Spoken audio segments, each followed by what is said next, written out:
I want to explain a bit about the science of addiction from a classical conditioning perspective. Now, the science of addiction is rather complicated, so I'm simplifying a few concepts here, but I think you'll get the idea. A famous experiment in classical conditioning is called Pavlovs Dog, and we've all heard about this. This is an experiment where you give the dog some food, but before you give the dog some food, you might ring a bell.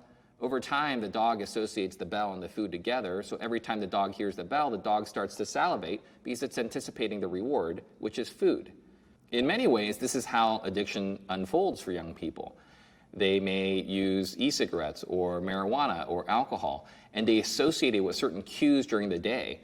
And now they've linked a reward with a certain time, a certain feeling, a certain memory, a certain setting, and these become intertwined.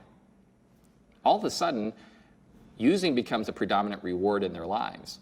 Using then becomes like a $50 an hour job. And the rest of their life in comparison is like a $10 an hour job. And of course they're going to choose using initially. But here's the trick. Over time they become tolerant. That $50 an hour job, that very first high, the first buzz that they got, starts to diminish.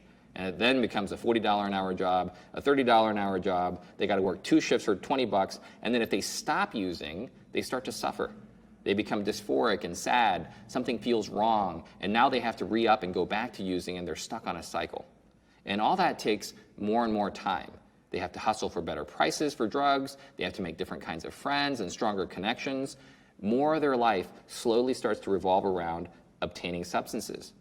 And as a consequence, the time they have for life, the things that they used to like to do, self-care, exercise, relationships, academics, these areas start to suffer. And that's where the lying, the stealing, the broken promises occur. That's when the consequences occur, and the gap between who they are and their using continues to widen until it finally snaps.